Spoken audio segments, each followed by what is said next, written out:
The last sanctuary in Titan's shadow. The crimson warning lights in the cockpit were the first thing James Carter noticed as his eyes adjusted to the darkness.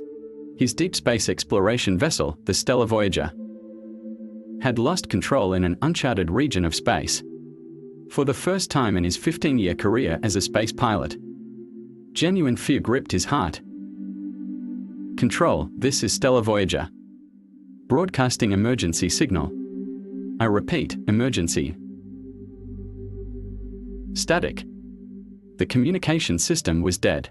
James felt beads of sweat rolling down his temples. The ship's main computer struggled to display the final coordinates. But the data made no sense. Some unknown gravitational force was pulling the ship deeper into the dark void. Reaching into his pocket, he touched the worn photograph of his family. His daughter Emma's smiling face at her 10th birthday party. Just 3 months ago, flashed before his eyes. I promised you, sweetheart. I promised I'd come back. The ship began to shake violently as it entered the atmosphere. James frantically tried to switch to manual navigation, but it was too late. As the reddish-orange surface rushed toward him, one thought crossed his mind: this planet. It looks like Mars, but something's different. The crash was like a scene from his worst nightmares. The screech of tearing metal, systems failing one by one, and then a darkness. When James regained consciousness, pain coursed through his entire body.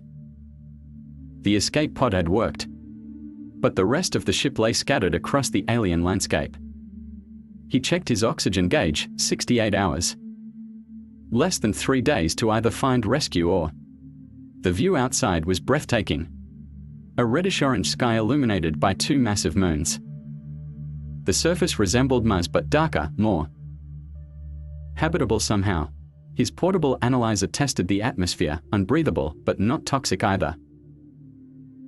Taking his first step, he noticed the gravity was slightly less than Earth's. He moved carefully in his spacesuit, surrounded by the wreckage of his ship. But something else caught his attention: enormous structures rising on the horizon. Impossible, he whispered. Has this place been colonized? He began walking toward the structures, each step a reminder of his promise to Emma. Daddy, don't get lost among the stars, okay? Her words echoed in his mind. During the 3rd hour, he heard the first strange sound. Initially, he thought it was the wind, but no.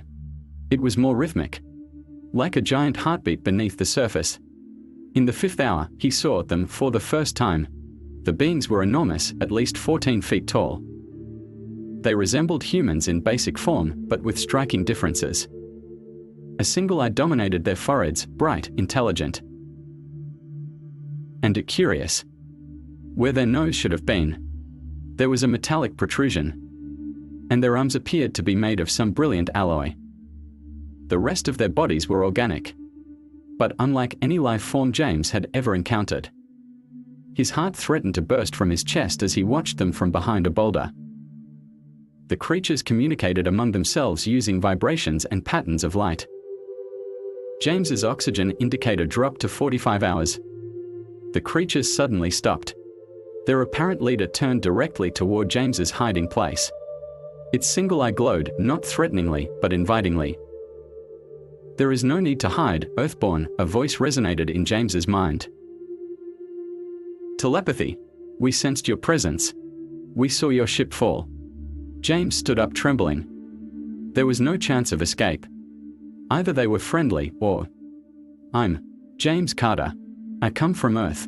The leader approached. Each step made the ground tremble. Its metallic arm extended and touched the display panel of James's spacesuit. The panel suddenly came alive, filling with new data.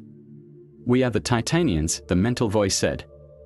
This planet would be called Prometheus in your tongue. We have been here for millennia, watching your kind. James's eyes darted to the panel. The oxygen levels were rising. The Titanians were filtering the atmosphere for him. But how? Our technology differs from yours.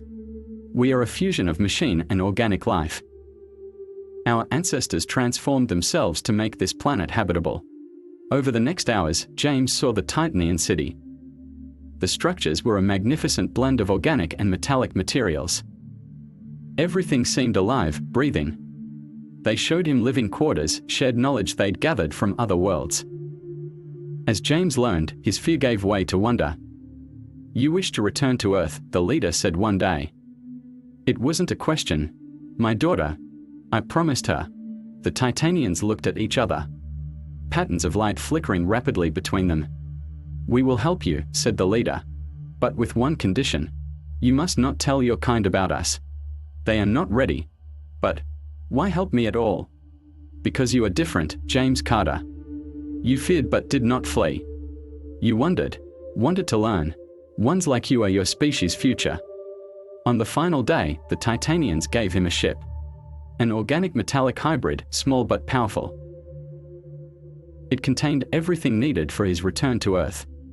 "I don't know how to operate this vessel," James said anxiously. "You do," said the leader, placing its metallic arm against James's temple. Suddenly, all the ship's systems appeared in his mind. It was as if he'd been using this technology for years. At the moment of departure, James looked back one last time. The massive Titanians stood watching him. Their single eyes glowed, perhaps with sadness, perhaps with hope. One day, the leader's voice echoed in his mind one final time. "When your kind is ready, we shall meet again." James nodded, tears in his eyes. "Thank you for everything." As the ship rose, Prometheus's orange atmosphere faded behind him. James looked at Emma's photo.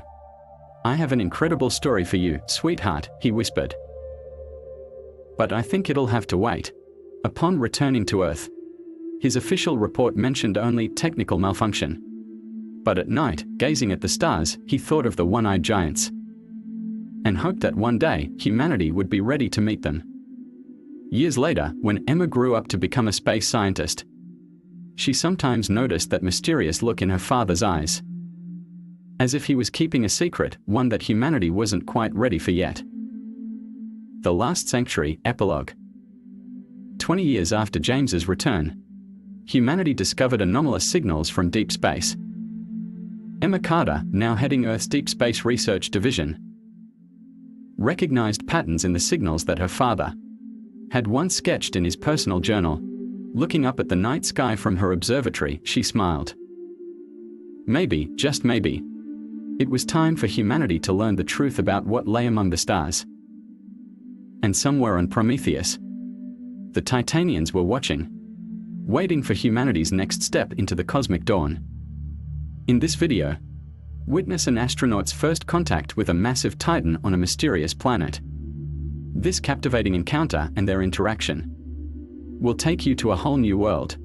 If you enjoy adventure and sci-fi content like this, make sure to subscribe to the channel and turn on notifications so you never miss a new video.